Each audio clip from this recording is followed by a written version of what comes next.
How would I really do against a pro on a PGA course? It's a question we've all asked, and thanks to a gracious invite from PGA West, today I got to find out the answer.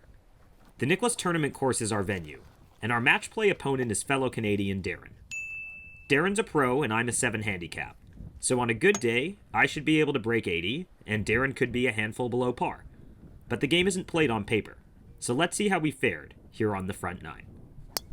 I was in awe of Darren's steady fade off the tee all day long. That sounded great, I never saw it. My driver was about as reliable as it usually is. Not long, but usually in play. Although here, despite hitting one dead straight on one, it winds up here. We're hitting a 6-iron, all of 140 yards, but good contact would be nice. That was not good contact. I was intimidated by an elevated green and hit a total stinker.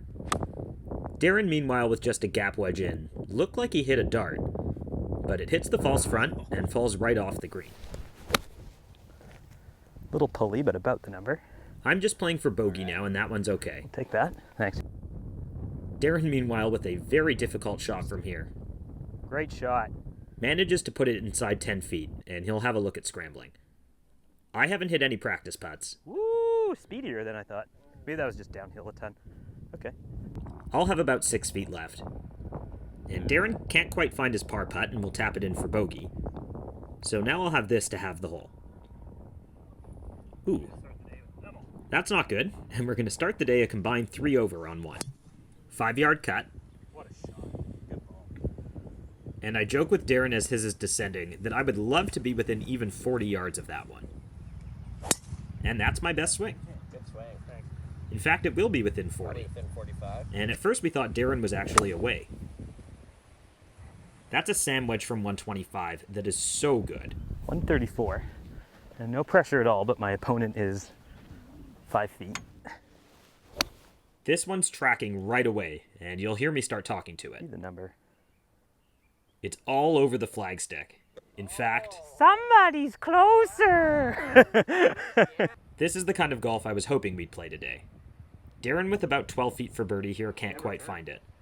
I have only 4 feet, and I know it should be at the right edge, but I pull it to the left edge and miss it even lower. But there's nothing wrong with 2 pars here. There's also nothing wrong with the sponsor of today's video, so let's take a brief moment to acknowledge them. When I first moved to the US from Canada, I found that all of the hockey streams I watched were blocked in the States. And ever since then, I've used ExpressVPN to change my virtual location so that I can watch all of the Canadian content I want when I'm in the States and all of the American content I want when I'm back in Canada.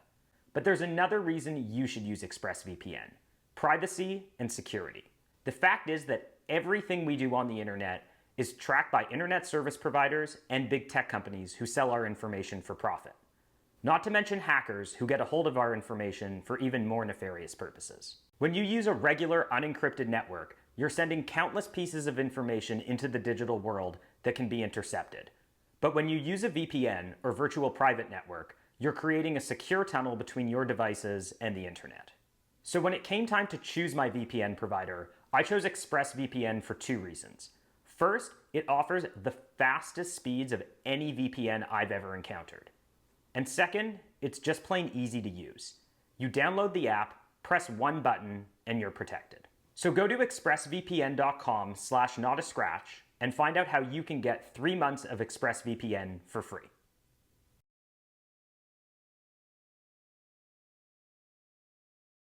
Amateur golfers take note. A pro golfer with an 8-iron here says, I want nothing to do with this flag, I just want to get it on the green. I have the same ethos, but holding a 6-iron, I'm a bit worried about getting it there, and wouldn't you know it, I pull it long and left. That leads to a very difficult flop shot that still doesn't find the green. And amateur golfers take note again. This is the part of the game the pros are so good at.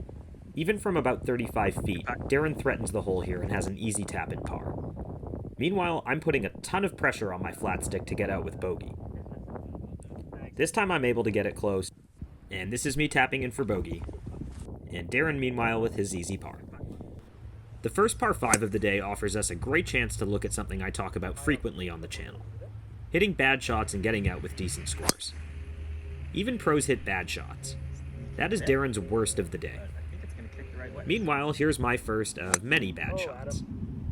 I'm trying to muscle everything I can out of a 4-wood and just top it down the fairway. Darren, meanwhile, can't quite reach this green in 2, but he'll leave himself an easy chip. And here's the amateur compounding mistakes. I've missed in a terrible spot. Darren, meanwhile, has an easy pitch onto the green. And I'm in one of these spots where I have to hit a flop shot that really isn't in my arsenal. Oh, that was almost what I wanted. Am I compounding mistakes or what? Oh, I get to do it again. After failing the flop shot, I blade this one and am lucky that it holds on the green. But after all of this, I'm stuck with 10 feet for par. And Darren, meanwhile, not having hit his best shots on this hole, has a pretty good look at birdie. He doesn't quite get it to go, but I'm sure he'd tell you that he's fine walking away with a par from this one. With Darren's ball striking as steady as it is, I noticed that most of his mistakes throughout the day were actually mental, and there's a good example of it here on 5.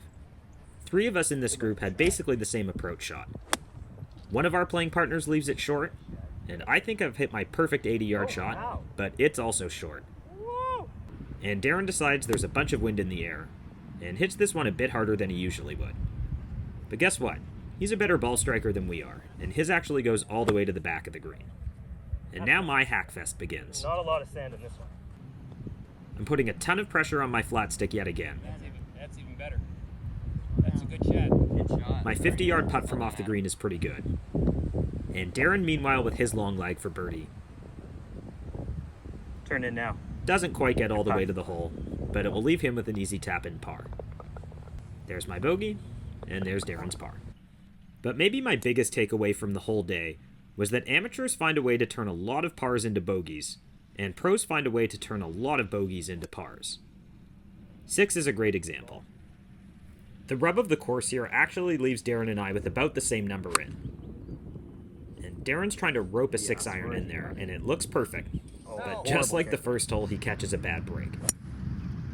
Meanwhile, I pure my hybrid here. It goes just over the back of the green, but that's fine. And I'm thinking I should have the advantage here. I still get to use a putter for my next one, Nice shot. while Darren has a tough bunker shot. But he cozies it up nice and close. And mine is just misjudged.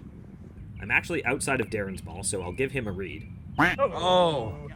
Mine lips out, and I've turned what should be a par into a bogey. And meanwhile, Good putt. Darren just finds another par. This is a fun one. It's a very gettable par 4, not just for Darren, but for me too. But we'll look at the difference in just how easy this hole gets to play for a pro.